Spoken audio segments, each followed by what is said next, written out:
Policy Matters is a conversation platform which aims to provide reasoned analysis and context to the activities, reforms, and policies of the federal government of Ethiopia. Exploring various reforms the government is undertaking, the conversation platform aspires to enable nuanced and informed understanding.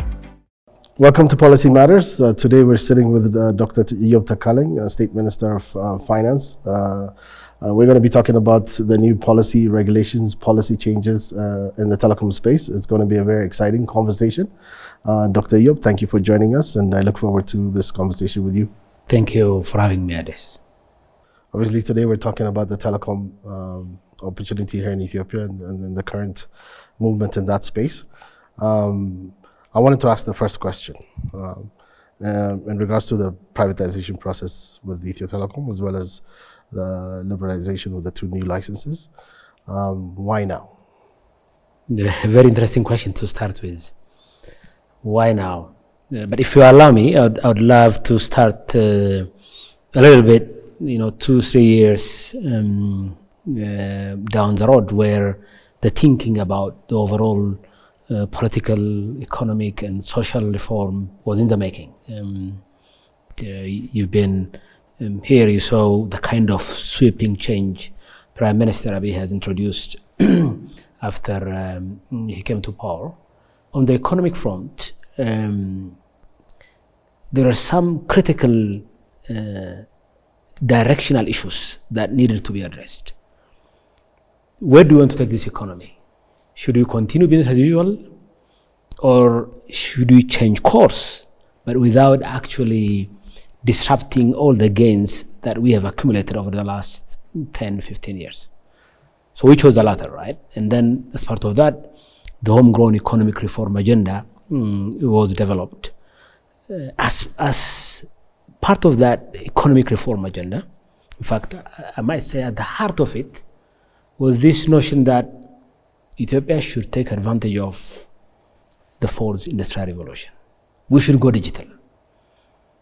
Digital economy should not only be a new source of growth and industry in and of itself, but it should be a catalytical force for the rest of the economy. There was a saying that we should have done much more in agriculture, in manufacturing, in services. But this, when supported by meaningful digital transformation, the sense was the sky was the limit. So telecom reform became one of the most important reform areas for the government. But how do we approach it was the question, right? I mean, before the change, you might recall there's an EPRDF Central Committee, Executive Committee has decided that critical state-owned enterprises should be privatized. So should we just take that card and talk about privatization of Ethio Telecom, like other assets, or should we take a more sector-wide approach? Which was the latter. And then in that sector-wide approach, the question of what is the structure of the Ethiopian economy? What kind of telecom sector do we need to build? Should we follow an example of countries that have just privatized the incumbent, at times faced catastrophic failures, or should we just open up the sector, bridge liberalization, and then leave Ethio Telecom for competition without any preparation? Or should we follow a process whereby we can achieve both goals? We can create a world-class telecom industry by, one, strengthening the incumbent, but allowing competition. So this is what we have chosen. We said we should really adopt a more simultaneous approach where we can privatize and also liberalize in a synchronized manner simultaneously. So having said that, I mean, as you know, Ethiopia was probably the first country on the continent to have a telephone. We're the founding member of the ITU. I believe we're late in the game in terms of this space. So this is quite a game changer for the country, for the youth, for the economy. It's transformational, truly. The question being, doing it both at the same time, both the privatization of Ethio Telecom as well as letting 2 new operators come in.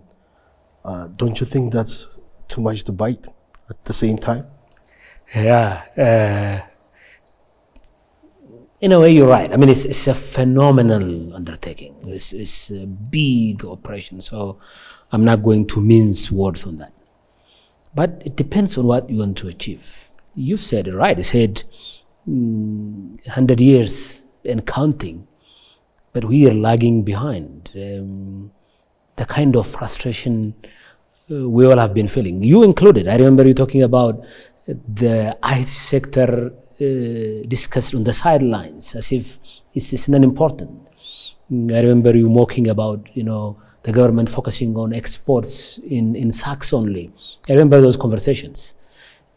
So I think you don't blame us if you get excited about the possibilities of a once in lifetime profound reform that you need to undertake. It might take a toll on you. It could be tough, but you got to do it. But most importantly, because the reform had clear objectives, you want to make sure whatever you do would help you achieve those objectives, right? I mean, we've defined very clear objectives. We said, 1, digital transformation is at the core of the economic reform agenda. And for this, you need to build a world-class telecom industry. And you have significant infrastructure and service expansion goals that you've set. And maybe you can call it the 4th objective. You also have to make sure that whatever you extract from this sector is maximized, because you said it's once in a lifetime opportunity. So if you weigh in the pros and cons of just going into privatization and coming back to opening up sector 3-4 years down the road, or leaving Telecom as is and opening up the sector, I bet you we won't be able to achieve those objectives. Let me break it down for you. Look at what a synchronized, simultaneous approach would give you. First of all, it makes it much easier to build a world-class telecom industry, as you said. For one thing, you are giving Telecom an opportunity to transform itself quickly. Look where the incumbent had been 2 years before and where it is now. We're not talking about an incumbent that just talks about being 100 years old, but now we're talking about an incumbent that has transformed itself, has found its voice really in the telecom industry, and is getting ready for competition with global giants, right? And second, if you want to maximize the value you can generate from this sector, yes, you could get maybe a penny more by doing one from that one exercise, say from privatization, or you could get a penny more by selling licenses if you don't do privatization. But if you look on average, in the short-term and the long-term gains of doing this simultaneously, you will see that the nation would maximize significant benefits by doing it simultaneously. In the short term, of course, the value you extract from the sales of license and the privatization process would be significantly higher. But also in the medium and long term, whether you talk about the tax base or whether you talk the economic impact that competition, a dynamic telecom industry engender, then you would see that we are at the right track. But also, if you look at what we wanted to get out of the telecom reform, we thought digital economy would be at the forefront, and we've identified pathways for this, right? Pathways in agriculture, pathways in manufacturing, pathways in IC sector. So when you have a dynamic competitive industry where there are 2-3 players, where there is significant expansion in infrastructure and service coverage, in quality of services, achieving those economy-wide activities would be much easier when you do it at one go than when you do one now and leave the rest for 2-3 years down the road. So, I mean, overall, yes, this is a huge enterprise. yes, it takes a huge toll on us, but it's also so important, so critical for the future of this country that it was worth doing it this way. And so far we feel we're doing okay. I think we're managing the whole process pretty well. I mean, I'll leave it to you what your thoughts are, but I think from inside the government, that is our view. Okay. In regards to the process itself, there's two critical questions, maybe three critical questions in terms of the process. So yes, the regulation has been set, the ECA is being established, we have a full-fledged office now, the tender is out, Ethio Telecom is going through its own process of getting ready for the privatization. But at the same time, the question of fintech is obviously coming up. The fact that Ethio Telecom currently now, at this time, has eventually, a license to provide fintech space and mobile money space, whereas the two new entry MNOs wouldn't have that same privilege. That's one. The second issue is obviously the issue of infrastructure, specifically towercos and other infrastructure. The fact that the incumbents have been given the mandate that they can build, but they can't have third-party infrastructure partners coming to operate in Ethiopia.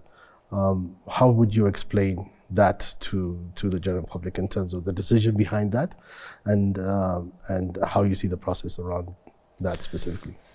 Yeah, I mean, this is a very tough policy agenda, and as you can imagine, it went through a series of policy discussions and deliberations, understanding the dynamics of the industry, what we have, what we lack, and so on. So on the infrastructure issue, clearly, when the market structure is defined, two important decisions that were made. One, we need to establish an independent regulator, ECA as we said, a regulator that can independently manage the incumbent and the new entrants. So that can create a vibrant, competitive telecom industry and see as a fair arbiter. But with that, another decision was, because the incumbent has significant infrastructure, if the new entrants would like to probably use Ethio Telecom's infrastructure, and they would, how do you make sure they have access to it, fair access to it, compared to Ethio Telecom? And that required a decision of separating Ethio Telecom into two, functionally. And of course, there are different options that were on the table, like should we do a strong separation, like create two different companies?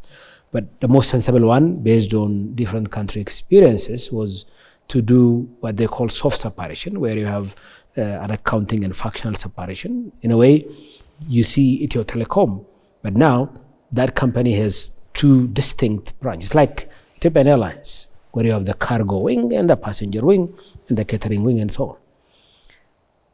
So as part of that exercise, what came out was there is significant investment in infrastructure in this country. 25,000-30,000 fiber optics, buried underground or on EEP's lines, and a number of towers powered everywhere. I mean, they might need some enhancement, but significant infrastructure. So if you were a new entrant, would you rather use an existing infrastructure without significantly spending additional amount of investment, the OPEX and the CAPEX of this, you can imagine, or would you use existing infrastructure and then build on remaining part of the country? If you look at it strictly in business sense, if you are assured that the new entrants and the incumbent would have equal access to this infrastructure, and that there would be fair pricing, and that the ECA can regulate this properly, of course, you would want to put in more money into infrastructure when one is already available. So, and also as a country, I think it makes sense to make sure the billions that we've spent into this is put into meaningful use.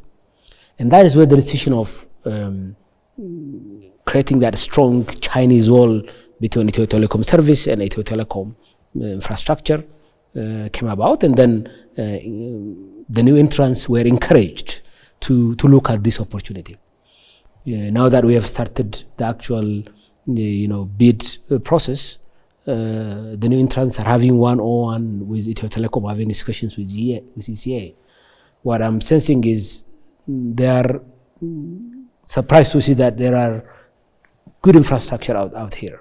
If properly managed, if enhanced, then it can be put to proper use. But this does not mean additional infrastructure investment is not required.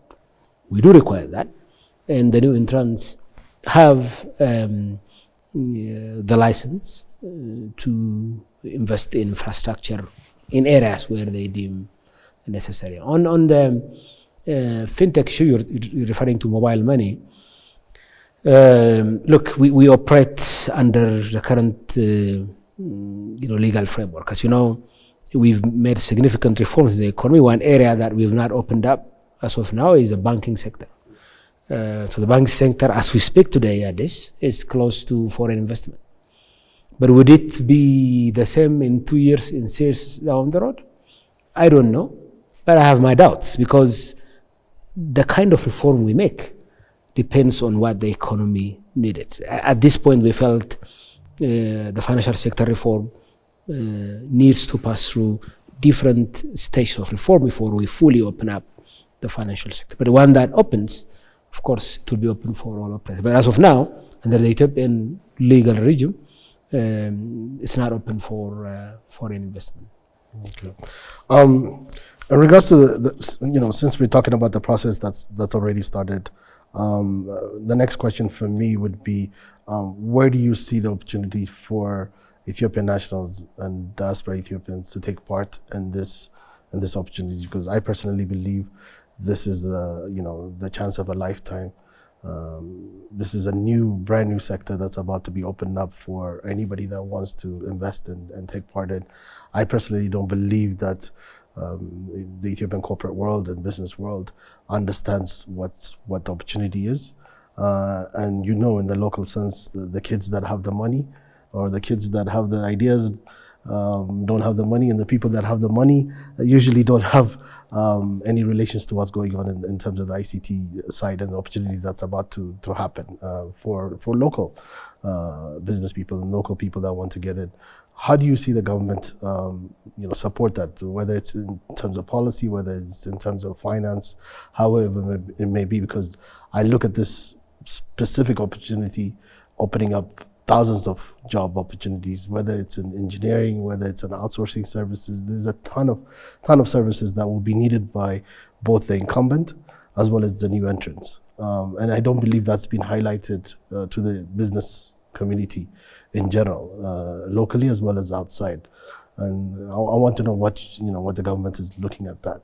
Oh, I cannot agree anymore at this. Look, I think we are stuck in discussing high-level policy issues, processes, and so on, that we've lost sight of the most important agenda, why we have started the whole reform in the first place. The telecom reform provides unparalleled opportunities for the locals, for Ethiopian youth. Look, we are graduating hundreds of thousands of kids from the university every year.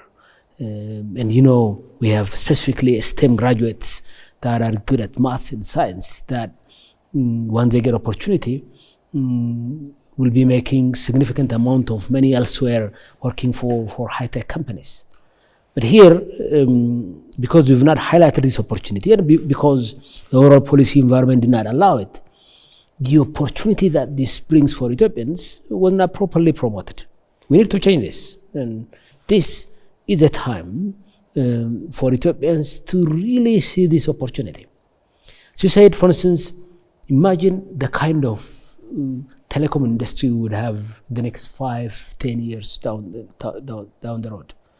I mean, now look at internet penetration. Telecom has done a wonderful job, by significantly expanding mobile services, including internet services. But as of now, we're talking about social media usage, not the e-commerce aspect of it.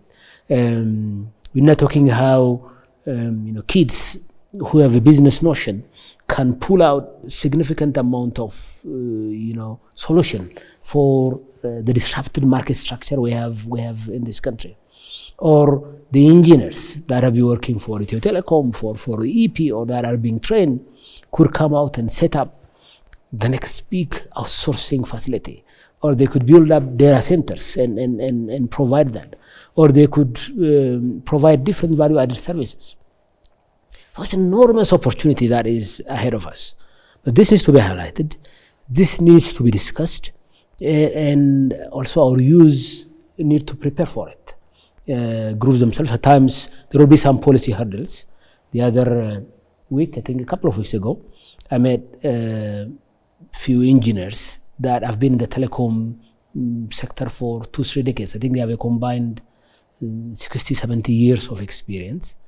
But they complain about some critical policy challenge that we need to resolve as government so that they can jump into the wagon. And we're ready to solve this, because the whole reform, the success of this depends on us doing this. But I think equally importantly, something that we need to underline is for the Ethiopian public at large as well, this is creating new investment opportunities. With the capital market coming up, Ethio Telecom, even before it's getting listed, we're working on a structure whereby the Ethiopian public can buy shares into Ethio Telecom.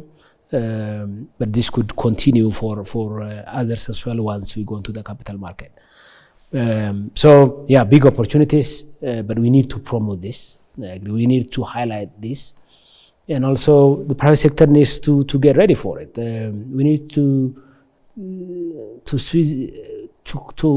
underline that everything depends on this. Whatever we talk about, the transformation of the economy hinges on the success of the telecom sector reform and on how we take advantage of it. Thank you for that. I mean, for me personally, I believe the opportunities are immense, even with the current infrastructure as is. I think for the first time ever, like you said, as of 2 years ago, 3 years ago, maybe it's because our Prime Minister is very comfortable with technology and that's his background. I believe that the word digital has come into the vocabulary of the Ethiopian government for the first time ever, which has been a positive. Last weekend, we launched the website for the Ministry of Trade, where you can finally register your company online. Yeah, absolutely.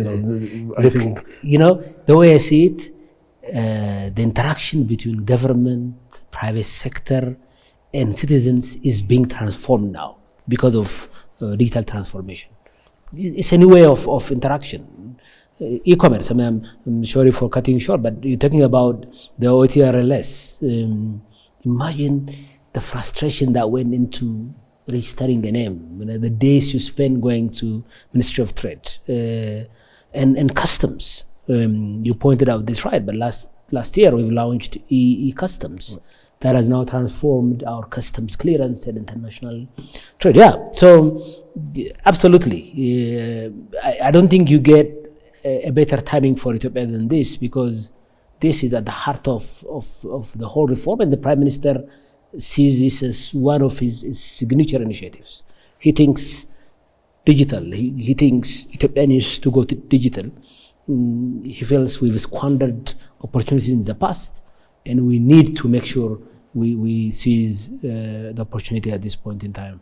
So having said that, let me ask you this. Since you represent technically the Ministry of Finance, so I'm going to put this question to you. Previously, when the government came up with initiatives to move a sector forward, there was resource behind it, right? So remember 10, 15 years ago, we said horticulture is what we're going to get into. Development Bank had resources allocated for that, for both local investors as well as foreign. We said we're going to get into the textile and garment industry, leather industry. We spent a huge amount of resources on that, the industry parks, so forth and so on. what are you looking at when it comes to this sector, the telecom sector? Is there going to be resources allocated, either from the sale of Ethio Telecom's privatization and or from the sale of the 2 licenses, something that's allocated for local young Ethiopians to tap into, to be able to get into this sector? Because being a telecom engineer is one thing, having the resources to open that company to provide the service is another. So would this be something that the government is looking at in terms of encouraging local entrepreneurship, specifically in the telecom space? No, you brought in a very interesting question. There is this thing in our 10-year plan, the homegrown economic reform agenda as well, this notion that Ethiopia is going to be a startup nation. And we mean this in all sense of the word, because you see it. There are these brilliant kids that have just been thinking about ideas but did not have the chance to exercise it out. If you go to EIPO, the Intellectual Property Office, you'd see files of intellectual property documents that were just shelved, patented, but have not been acted upon. If we have to make a difference in Ethiopian economy, the most important thing we must do is to make sure ideas are properly financed for execution. That's what we've been lacking in this country. We have the banking system that relies largely on overly collateralized lending processes, and that leaves out brilliant ideas. So then they never get tried. So absolutely, I think this is the direction. Ethiopia has to be a startup nation. Kids with idea needs to have access to finance. Not only the ordinary banking sector, but I think as we set up the capital market, one of the most important things that would do is I think it would mobilize resources from unproductive activities into more productive and rewarding activities. Yeah, we need to have a different approach to this, and we are ready to do that. So a final question for you. Where do you see us 5 years from now? I grew up in Kenya, so for me, I hope at least to be able to catch up, if not pass my Kenyan brothers and sisters in terms of our IT ability, our infrastructure, and just the overall digital economy. And how, from the 100% of the economy, how much of it is going to be a digital side? Look, I don't know if you got a chance to look at the 10-year plan. Before I mention that, I'm sure you've noticed in all our policy documents, Digital Ethiopia is at the center of it, in the homegrown economic reform agenda, and we have a separate Digital Ethiopia 2025 strategy that takes Ethiopia digitally forward. But also there are clear, concrete plans in our 10-year plan. We're talking about 5.6 millions of jobs in innovation and technology. That is the kind of vision we are having. We're thinking of government services that are probably digital are about 2% now, but about 85% of this to be digital in the coming 10 years. We're talking about the internet penetration that is about 18-20% now, to climb to almost 100%. So what we are imagining is an Ethiopia whereby at every corner you can think of an e-commerce business. Kids in the remote Walaita village could think of how to set up an e-commerce shop and pack and send bananas out, or kids in Guragedon doing that, or kids in some Walaga or Sidama area packing and shipping specialty coffee. This is the kind of vision we have for Ethiopia. So as this reform succeeds, Ethiopia's transformation would be realized. When the Prime Minister says Ethiopia is going digital, Ethiopia is going digital. There is no if and buts about it. I think we have thought about all the building blocks. It's not just a mere talk. Remember 15, 20 years ago talking about ICT, hubs, in fact outsourcings, but all in frustration because we've not thought out all critical elements of it. But this time around, we've thought out about the critical building blocks, all under implementation. We've set up the right strategy, and you have a government that is fully committed to it and that actually thinks it's the most important legacy this administration would leave for Ethiopia. So that is where I hope we'll head in 10 years from now. The entire interaction between government, private sector and citizens would transform in a meaningful way thanks to this reform, which you said is heavy, tough, but that we are undertaking now. And I hope our kids would tap us back in 10 years and say, glad you guys have taught this 10 years before. Thank you, Dr. Eyob, for giving us the time. This was a very, very fruitful conversation. Just like you said, I think we both have young kids, so I look forward to both our kids enjoying the benefit of this strategy and this policy and these changes that are about to happen. For myself personally, I'm very involved in the startup scene, so I know the kids that I work with are very excited about what's about to happen. So I think 6 months from now, this country will change and it will change forever. So thank you so much. Thank you so much. This was a wonderful conversation. Thank you.